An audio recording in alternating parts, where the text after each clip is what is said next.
Hello, WRC. This video is going to explain how you cannot determine if a cube is solved or not, simply based by looking from your seat. So here I have set up a judging chair and a competitor. These two are 36 inches apart. You can see a 36-inch mark lines up with the arm of the chair. To ensure social distancing of 3 feet or 1 meter as recommended by the competition safety policy. So I will give some examples on how you can't really determine if the cube is solved or not. Here's example 1. As we've been told, we should be able to tell if the cube is solved from our seat. Well, we can only see 3 sides of it. So the second recommendation was to get up and look around the puzzle. Unfortunately, we're going to have to do that for every solve. I can't go around this way, so I'll go around the other way. But as we can see here, the cube is not solved. It's got a twisted corner on it. Let's look at a couple more examples. Okay, for our next example, we can see that Mr. Giraffe here has solved the 6x6.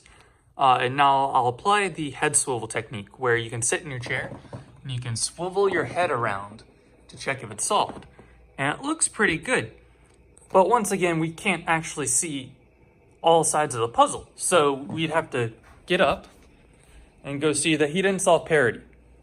Let's look at the next example. All right, for this next one, we once again have Mr. Giraffe solving a 6x6. We can use the head swivel. And I guess just go ahead and think about if this puzzle would be solved or not. All right, and now we will get up and inspect the puzzle. It looks pretty solved to me. Unfortunately, this puzzle is considered a DNF. And if we look at the bottom side, we can see that 2 pieces are missing. If you were perceptive enough, you might have noticed the piece on the floor. But that's still only 1 piece. And you can see Mr. Giraffe here has pocketed the second piece.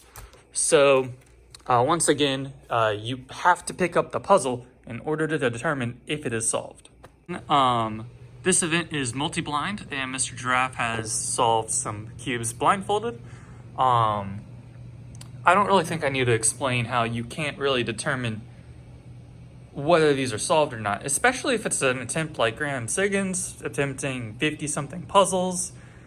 You're not going to know unless you pick up the puzzles and inspect them.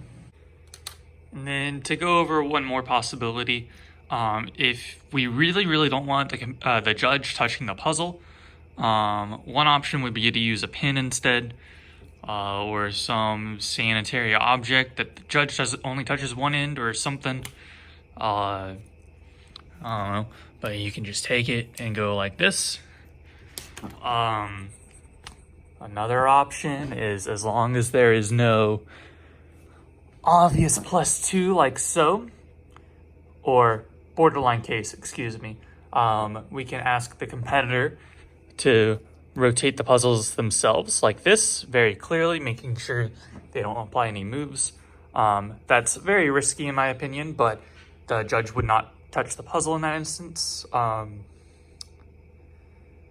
but some reasons why these are wrong is, let's say a competitor finishes their solve in this position with the 1 corner twist facing away from the judge. In that case, the judge can sign it. They can put it in the box. The competitor will put